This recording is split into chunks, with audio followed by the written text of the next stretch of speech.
चला मंडळी, सुरुवात करूया आता क्षणाच्या महत्त्वाच्या बातमीने। 2 कोटींच्या खंडणी प्रकरणामध्ये वाल्मिक कराडला केज न्यायालयानं 14 दिवसांची सीआयडी कोठडी रात्री उशिरा सुनावली आणि त्यानंतर वाल्मिक कराडची मध्यरात्रीच बीड शहर पोलीस ठाण्यामध्ये सीआयडीच्या कोठडीत रवानगी करण्यात आली। न्यायालयात वाल्मिक कराडच्या वकिलांनी हा गुन्हा राजकीय उद्देशातून झाला असल्याचा युक्तिवाद केला। मात्र सरकारी वकिलांनी खंडणीचे प्रकरण त्यात हातपाय तोडण्याची धमकी आणि त्यानंतर झालेलं संतोष देशमुख हत्या प्रकरण यामुळे आरोपीला 15 दिवसांची पोलीस कोठडीची मागणी जी आहे ती कोर्टानं मान्य केली।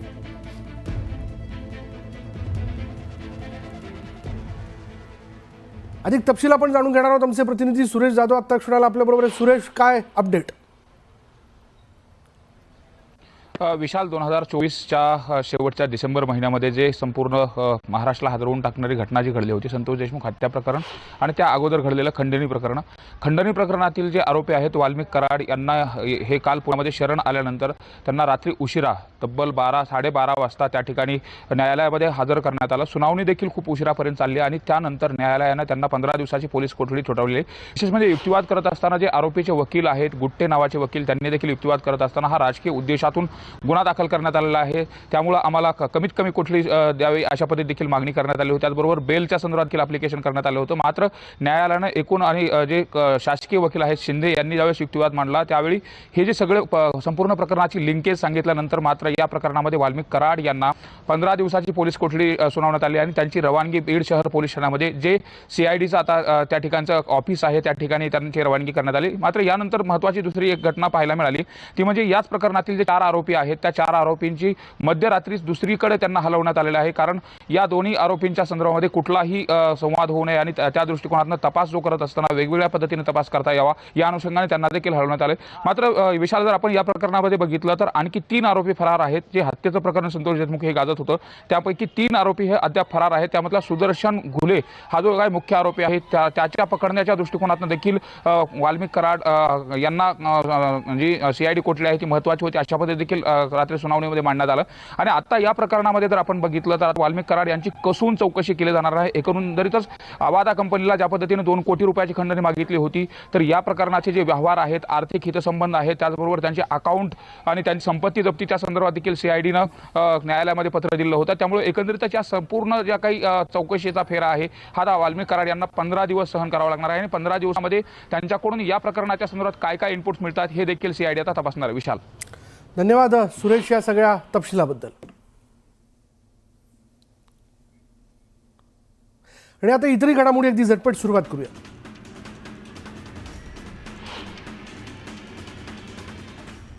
श्रीगोंदा मतदारसंघातील जनतेचे प्रश्न सोडवण्यासाठी नवीन वर्षापासून महिन्याच्या पहिल्या सोमवारी जनता दरबार भरवणार असल्याचं नवनिर्वाचित आमदार विक्रम पाचपुते यांनी नवीन वर्षाचा संकल्प केला।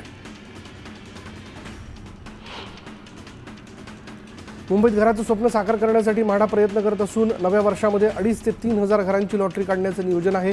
दिवाळीत लॉटरी काढली जाईल, त्यात अत्यल्प आणि अल्प गटासाठी अधिकाधिक घरं राखीव ठेवण्याचा प्रयत्न आहे, अशी माहिती म्हाडा प्राधिकरणाने दिली। बहुप्रतीक्षित मुंबई गोवा महामार्गाचं काम नवीन वर्षातच पूर्ण होणार असून पुणे इथून कोकणात येणाऱ्या पर्यटकांचा प्रवास सुकर व्हावा यासाठी लवकरच भादाव इथल्या काळ नदीवरील पूल बांधण्यात येईल, असं खासदार सुनील तटकरे यांनी सांगितलं।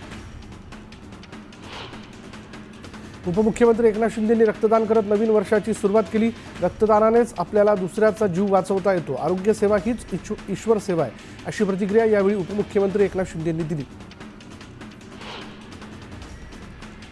पंढरपुरात श्री विठ्ठल रुक्मिणीच्या दर्शनासाठी देशभरात येणाऱ्या भाविक भक्तांकडून लाखोंचं दान मिळालंय। मंदिर समितीला 1 जानेवारीला ते 27 डिसेंबर 2024 या कालावधीत 53 कोटी 97 लाखांचं दान मिळाल्याची माहिती व्यवस्थापक मनोज श्रोत्री यांनी दिली। नवीन वर्षात मुंबईकरांची वाहतूक कोंडीतून सुटका होणार आहे। गोखले, कर्नाक, विक्रोळीसह इतर नवीन पुलांची कामं नवीन वर्षात पूर्ण होतील असे संकेत महापालिकेकडून मिळतात आणि त्यामुळे प्रवास आणखी वेगवान होणार आहे। पालिकेने marine drive, gateway of India, Shivaji park, Juhu Chowpatty, Dadar Chowpatty अशा सार्वजनिक ठिकाणी विशेष स्वच्छता मोहीम राबवली। या मोहिमेत 31 डिसेंबरला झालेल्या कचऱ्याचं संकलन करून विल्हेवाट लावण्यात येणार आहे आणि यासाठी विविध संयंत्रांसह 5,000 अतिरिक्त मनुष्यबळाची नेमणूक करण्यात येईल।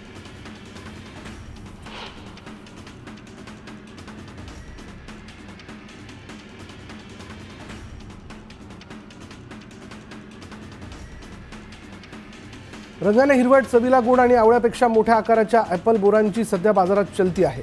नोव्हेंबरच्या सुरुवातीला या बोरांचा हंगाम सुरू होता आणि ही बोरं सध्या किरकोळ बाजारात 100 रुपये किलोने मिळत आहेत. नव्या वर्षाची भेट म्हणून गो ग्रीन सेवेचा पर्याय निवडल्यानंतर आता वीज बिलात एक रकमी 120 रुपये सूट देण्याची घोषणा महावितरणने केली. कागद वाचवा, पर्यावरण वाचवा या संकल्पनेनुसार गो ग्रीन सेवा राबवण्यात येणार असून 4,62,000 जणांनी गो ग्रीनचा पर्याय निवडला.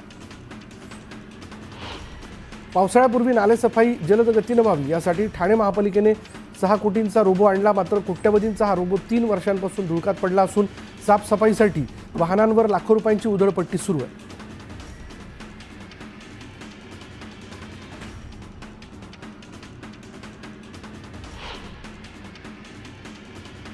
मुंबई समृद्धी महामार्गावरील इगतपुरी आमणे टप्प्याचं 100% काम पूर्ण झालेलं आहे.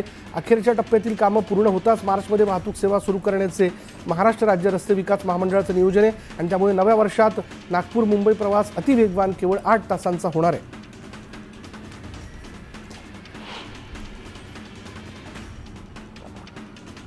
ठाणे इंटिग्रल रिंग मेट्रो प्रकल्पाबाबत एक मोठी अपडेट समोर आली आहे.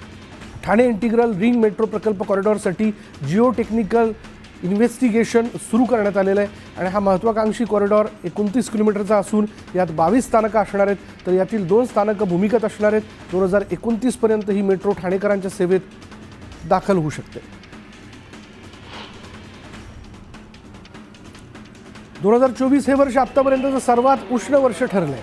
2023 मधील सर्व उच्चांक मोडीत काढून औद्योगिकरण पूर्व काळापेक्षा गत वर्षात तापमान सरासरी 1.5 अंश सेल्सिअसने वाढ झाल्याची माहिती समोर आली आहे. सलग 13 महिने सरासरीपेक्षा जास्त तापमानाची नोंद झाली आहे. राज्यातील साखर कारखान्यांनी डिसेंबर अखेरपर्यंत 29 लाख टन साखरेचं उत्पादन केलं. 15 नोव्हेंबरपासून सुरू झालेल्या साखर हंगामाने आता गती घेतली आहे. साखरपट्ट्यात चांगली थंडी असल्यामुळं साखर उताराही चांगला मिळत असल्यामुळे गाळपाला वेग आला. मुख्यमंत्री सौर कृषी वाहिनी हा राज्य शासनाचा महत्त्वाकांक्षी प्रकल्प आहे आणि या प्रकल्पाला गती देण्यासाठी जिल्हाधिकारी आणि पोलीस अधीक्षकांनी नियमित बैठका घेऊन अडचणी सोडवाव्यात असे आदेश मुख्यमंत्री देवेंद्र फडणवीस यांनी दिले.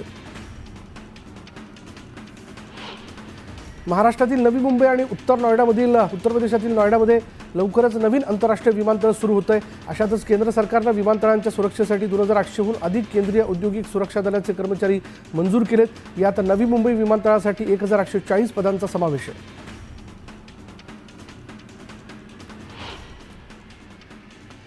आणि यानंतर एक ब्रेकिंग न्यूज अशी आहे की जळगावच्या पाळधी गावामध्ये किरकोळ कारणावरून 2 गटात राडा झाला. मंत्री गुलाबराव पाटील यांच्या पत्नी वाहनातून जात असताना वाहनाचा धक्का लागण्यावरून 2 गटात वाद झालेला. यानंतर गावातील 3 ते 4 दुकानं पेटवण्यात येऊन काही दुकानांची तोडफोडही करण्यात आली आहे. काही वाहनांनाही समाजकंटकांकडून आग लावण्यात आली. या घटनेनंतर गावात मोठा पोलीस बंदोबस्त तैनात करण्यात आला आहे. उद्या पहाटे 6 वाजेपर्यंत गावात संचारबंदी लागू करण्यात आलेली आहे आणि या प्रकरणी रात्री उशिरापर्यंत पोलिसांनी 7 ते 8 संशयितांना ताब्यात घेतले.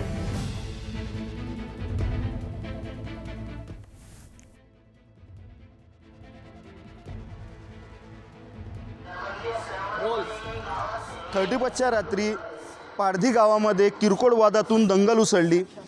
या दंगलीत साधारण 12 ते 15 दुकाने ही जळून खाक झालेली आहेत. 50 ते 60 लाखाचं नुकसान झाल्याचं बोललं जात आहे. आपण घटनास्थळी आहोत. आपण बघू शकतायत की कशा प्रकारे दंगलखोरांनी दुकानांना आग लावलेली आहे. आपण पारधी गावातील मुख्य बाजारपेठेत आहोत. या ठिकाणी काही गॅरेजची दुकानं असतील, काही पानटपऱ्यांचं नुकसान झालेलं आपल्याला बघावयास मिळतंय.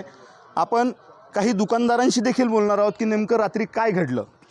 दादा काय सांगाल, क्या हुआ था रात को तो दादा हम गए 10:30 पौने 11 को बस घर को पहुँचे और 5 मिनट में बिल्कुल फ़ोन आया कि बोले भाई तोड़फोड़ चालू हो गया और आग लगा दिए.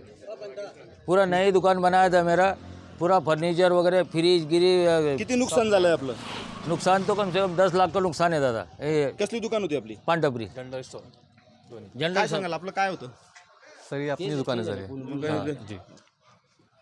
आपण बघू शकतायत की काही दुकानदारांना अक्षरशः अश्रू अनावर झालेले आहेत. आपण या ठिकाणी आहोत. काय सांगाल दादा, काय आपली नुकसान झाले? आपलं कसलं दुकान होतं? माझं जोड्या चप्पलचं दुकान होतं साहेब. मी आत्ता माल भरलेला होता आणि किती लाखाचं नुकसान झालं आपलं? कमीत कमी 15-20 लाखाचं. काय सांगाल ताई आपण?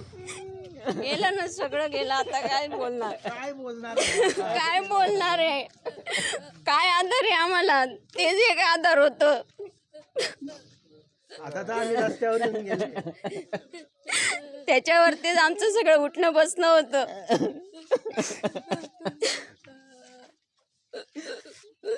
आपण बघू शकतायत या ठिकाणी दुकानदारांना अश्रू अनावर झालेले आहेत.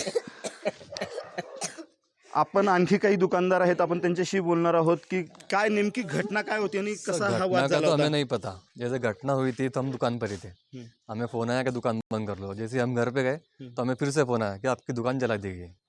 तो हमारा ये कहना है कि जिसने भी किया है दंगलखोर, उन्हें कार्रवाई होनी चाहिए और उनको सजा होनी चाहिए।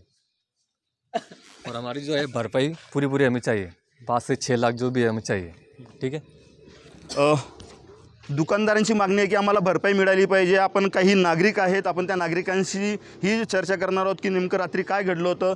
काय सांगाल दादा की रात्री नेमकी काय परिस्थिती होती, काय घडलं होतं? काही वाहनाच्या कट लागून विषय झालेला आहे.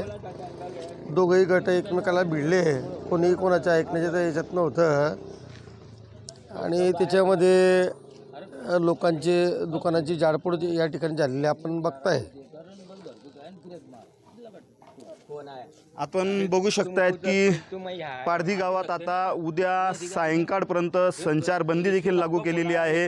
दुकानदारांचं म्हणणं आहे जे दंगलखोर असतील त्यांच्यावर कडक कारवाई झाली पाहिजे आणि आम्हाला नुकसान भरपाई मिळाली पाहिजे. विजय वाघमारे, न्यूज 18 लोकमत, जळगाव. आणि आता इतरी घडामोडी अगदी झटपट. या दंगलीत आज 207वा शौर्य दिन पार पडतोय. सरकार म्हणून अनुयायांची गैरसोय होऊ नये म्हणून सगळ्या सोयी सुविधा केलेल्या आहेत असं माधुरी मिसाळ यांनी म्हटलंय. तर जातीमध्ये तेढ निर्माण करण्याचा कोणीही प्रयत्न करू नये असं आवाहन माधुरी मिसाळ यांनी केलं. वंचितचे अध्यक्ष प्रकाश आंबेडकरांनी कोरेगाव भीमा इथे जाऊन विजय स्तंभाला अभिवादन केलं. दरम्यान दरवर्षीप्रमाणे याही वर्षी अभिवादनासाठी मी आलोय असं प्रकाश आंबेडकर म्हणाले. सरकार आपल्या परीने सुविधा पुरवत असतं पण या सुविधा अपुऱ्या पडत आहेत असंही प्रकाश आंबेडकर म्हणाले. कोरेगाव भीमा इथे आज 207वा शौर्य दिन पार पडतो. 207व्या शौर्य दिनाच्या निमित्ताने कोरेगाव भीमा इथे जय्यत तयारी करण्यात आली. कोरेगाव भीमा इथल्या विजय स्तंभावर लाखो अनुयायी अभिवादन करण्यासाठी येणार आहेत. विजय स्तंभाला यंदा संविधानाच्या प्रतिकृतीची आकर्षक सजावट करण्यात आली आहे. तर शौर्य दिनाच्या निमित्ताने पोलिसांचा देखील तगडा बंदोबस्त तैनात करण्यात आला आहे. कोरेगाव भीमा इथं 207वा शौर्य दिन साजरा होतोय. विजय स्तंभाला अभिवादन करण्यासाठी देशभरातून लाखो भीम अनुयायी कोरेगाव भीमा इथे दाखल झालेत आणि या सर्व कार्यक्रमात काही अनुचित प्रकार घडू नये म्हणून पोलीस प्रशासन या संपूर्ण परिसरावर CCTV कॅमेऱ्यांच्या माध्यमातून करडी नजर ठेवतंय. ITD सिमेंटेशनला वाढवण बंदराचं कंत्राट मिळालंय आणि 2025 या वर्षापासून या कामाला खऱ्या अर्थानं गती मिळणार आहे. सर्व तब्बल 76,220 कोटी रुपये खर्च करून बांधले जाणारं वाढवण बंदर देशातील सर्वात मोठं बंदर असणार आहे. मुंबई विद्यापीठाच्या उन्हाळी सत्राच्या परीक्षांच्या तारखा जाहीर करण्यात आलेल्या 18 ते 26 मार्च दरम्यान या परीक्षा सुरू होतात. 439 परीक्षा केंद्रांवर 1,38,000 विद्यार्थी परीक्षा देतील. उत्तर प्रदेश इथल्या प्रयागराज इथे होणाऱ्या कुंभमेळ्याच्या निमित्तानं रेल्वे विभागाच्या IRCTC कडून भारत गौरव या विशेष रेल्वेचं आयोजन करण्यात आलंय. पुण्यातील भाविकांसाठी 15 जानेवारीला पुणे स्थानकावरून विशेष रेल्वे उत्तर प्रदेशकडे रवाना होणार आहे. नवं सरकार स्थापन झाल्यानंतर प्रशासनात देखील फेरबदल सुरू करण्यात येत आहेत. प्रशासकीय अधिकाऱ्यांच्या बदल्या केल्या जातात. काही अधिकाऱ्यांना पदोन्नती देखील देण्यात आली. नागरिकांची सुरक्षा तसंच दुचाकी अपघातातील मृत्यूचं वाढतं प्रमाण रोखण्यासाठी आजपासून राष्ट्रीय महामार्गावर हेल्मेट वापरणं बंधनकारक आहे. दुचाकी चालक आणि मागे बसलेला त्याचा सहप्रवासी अशा दोघांनीही हेल्मेट वापरणं सक्तीचं.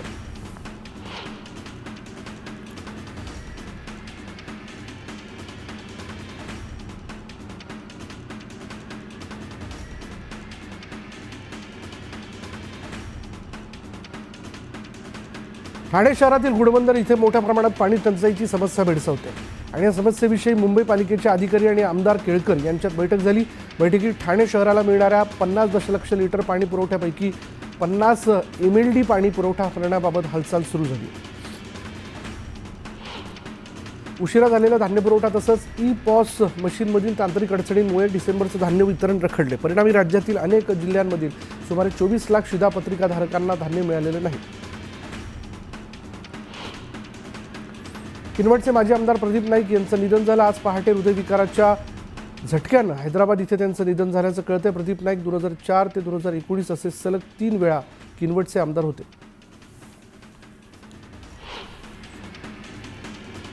छत्रपती संभाजीनगरच्या डॉक्टर बाबासाहेब आंबेडकर मराठवाडा विद्यापीठाच्या नामांतराच्या लढ्यातील हुतात्मा यांचं एक स्मारक विद्यापीठाच्या गेटसमोर होतं. मात्र ज्या जागेवर हे स्मारक उभं केलं जातंय ती जागा वक्फ बोर्डाची असल्याचा दावा करण्यात आला आहे. त्यामुळे हे बांधकाम थांबवण्यात आलं आहे. राहुरी तालुक्यातील मुळा धरणाच्या निर्मितीसाठी अनेक शेतकऱ्यांच्या जमिनी गेल्या. मात्र नेवासे तालुक्यातील प्रकल्पग्रस्तांचं पुनर्वसन झालेलं नाही. मुळा धरणाची उंची वाढवण्यासाठी आटापिटा करण्याआधी प्रकल्पग्रस्तांचे प्रश्न मार्गी लावावेत अशी मागणी स्थानिक ग्रामस्थांनी जिल्हाधिकारी यांच्याकडे केली आहे. वर्ध्याच्या ग्रामीण भागात प्रवासी गाड्या क्षमतेपेक्षा जास्त प्रवाशांची वाहतूक करतात. त्यामुळे वाहनांना लटकून प्रवास करणाऱ्यांच्या संख्येत वाढ झाली आहे. याकडे जिल्हा वाहतूक शाखेचं दुर्लक्ष असल्याचा आरोप केला जातोय. अवैधरित्या केल्या जाणाऱ्या वाहतुकीवर आळा घालण्याची मागणी केली जाते. श्रीगोंदा मतदारसंघातील जनतेचे प्रश्न सोडवण्यासाठी नवीन वर्षापासून महिन्याच्या पहिल्या सोमवारी जनता दरबार भरवणार असल्याचा संकल्प नवनिर्वाचित आमदार विक्रम पाचपुते यांनी केला. आणि रखडलेली कामं मार्गी लावण्यासाठी आम्ही प्रयत्नशील राहणार आहोत असंही पाचपुते यांनी म्हटलं.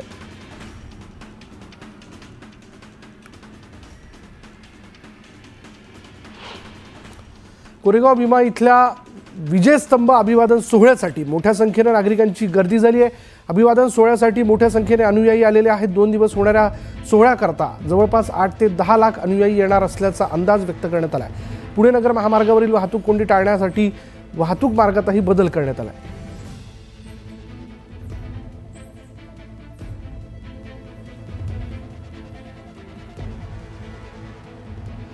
अधिक तपशील आपण जाणून घेणार आहोत. आमचे प्रतिनिधी अभिजित पोटे आत्ता क्षणाला आपल्याबरोबर आहेत.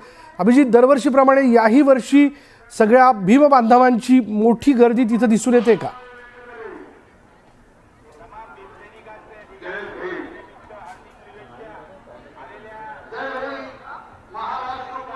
अभिजित, तुला माझा आवाज येतोय?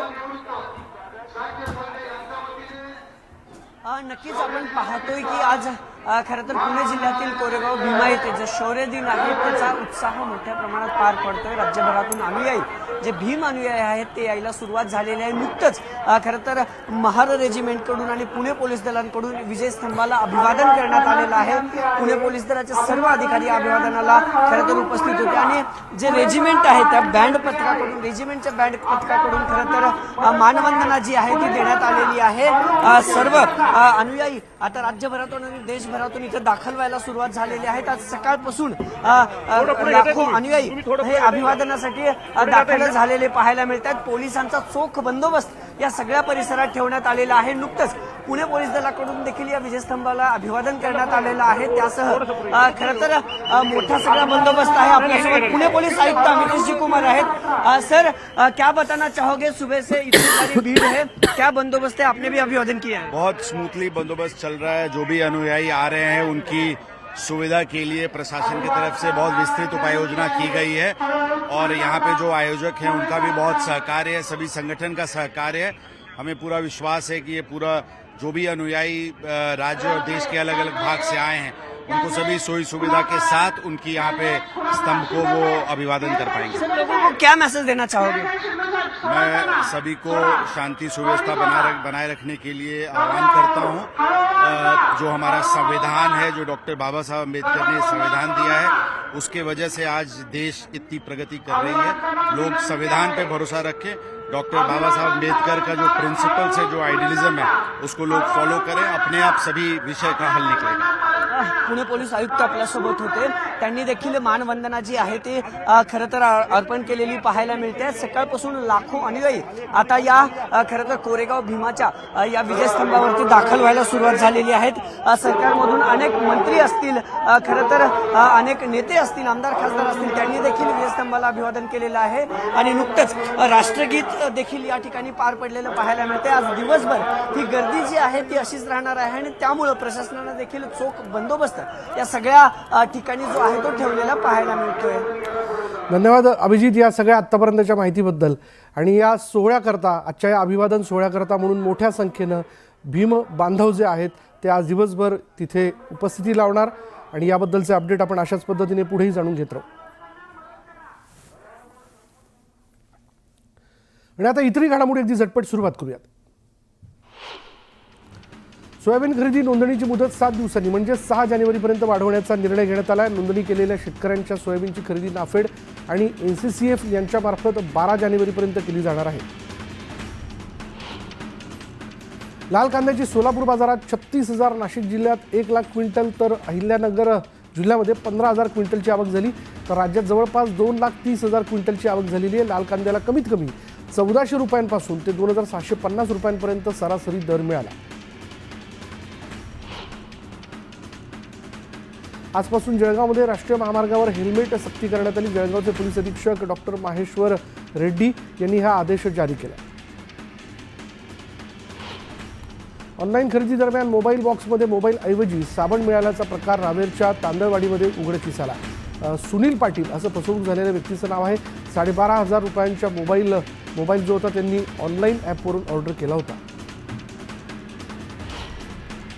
आमदार बालाजी कल्याणकर यांनी नांदेडच्या पावळेवाडीत निर्माणाधीन उपजिल्हा रुग्णालयाची पाहणी केली. लवकरात लवकर रुग्णालयाचं काम पूर्ण होणार असून नववर्षात रुग्णालय सुरू होईल अशी माहिती कल्याणकर यांनी दिली.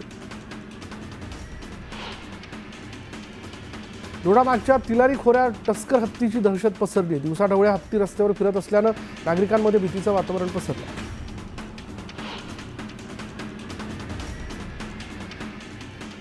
अवंतीबाई चौकात ट्रॅफिक सिग्नल नागरिकांच्या मागणीला यश आलेलं आहे. गोंदियातील बालाघाट ते तिरोडा मार्गावरील अवंतीबाई चौकात ट्रॅफिक सिग्नल बसवण्यात आला. अनेक वर्षांपासून नागरिकांकडून सिग्नल बसवण्याची मागणी केली जात होती. दरम्यान या मागणीला अखेर यश आलं.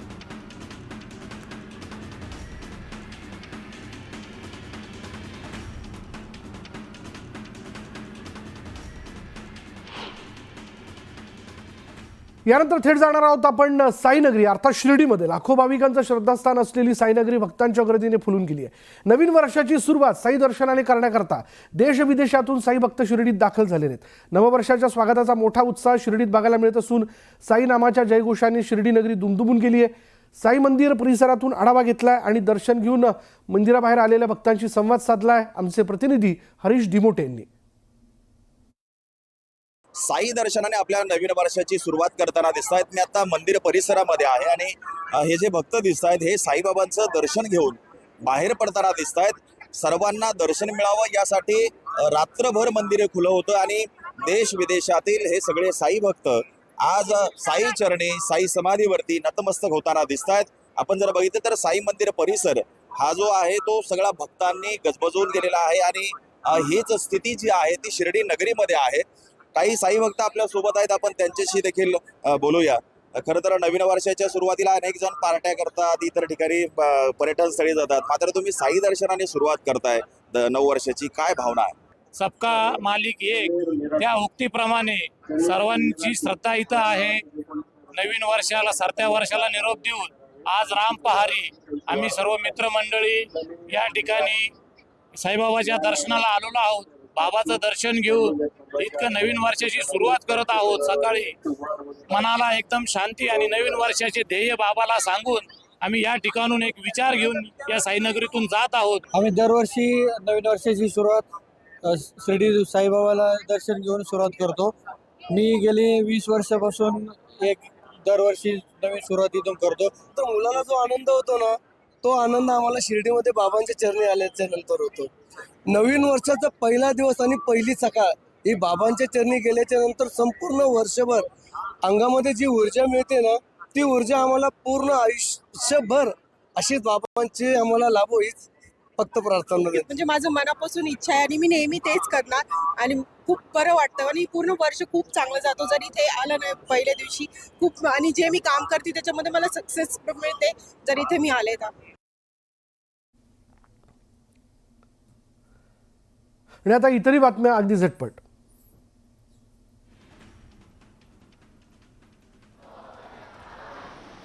नवीन वर्षाच्या पहिल्याच दिवशी मुंबईकरांनी सिद्धिविनायक मंदिरात गर्दी केली आहे. गणपती बाप्पाचं दर्शन घेऊन त्यांनी नवीन वर्षाची सुरुवात करण्याकरता शहरातील नागरिकांसह देशभरातील लोक दर्शनाकरता तिथे आता दाखल झालेले आहेत.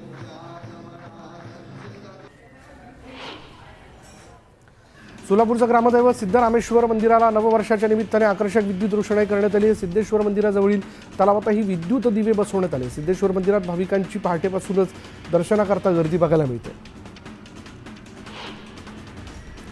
नववर्षाच्या निमित्तानं विठ्ठल रुक्मिणी मंदिरात विविध फुलांची आणि संत्रा फळांची आकर्षक सजावट करण्यात आली.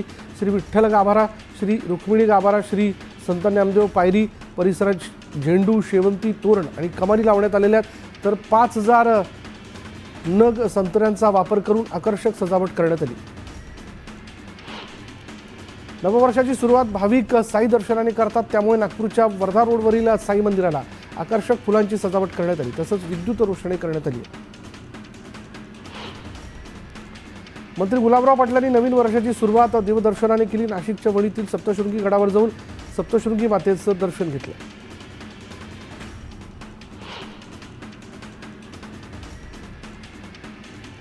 लाखो भाविकांचं श्रद्धास्थान असलेलं दगडूशेठ गणपतीचं दर्शन घेण्यासाठी पुणेकरांनी मोठी गर्दी केली आहे. मंदिर परिसराला आकर्षक फुलांची सजावटही करण्यात आली. अगदी पहाटेपासूनच भाविकांनी दर्शनाकरता रांग लावलेली पाहायला मिळालं.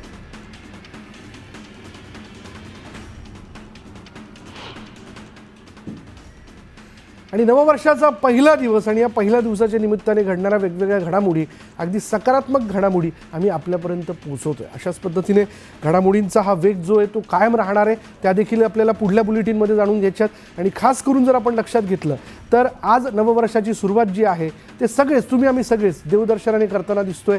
आपले संकल्प ठरलेले आहेत, ते संकल्प तडीच कसे जातील या दृष्टीने खरं तर आजच्या या पहिल्या दिवसापासून त्या पुढल्या सगळ्या शेवटपर्यंतच्या दिवसांपर्यंत आपण प्रयत्न करणार आहोत.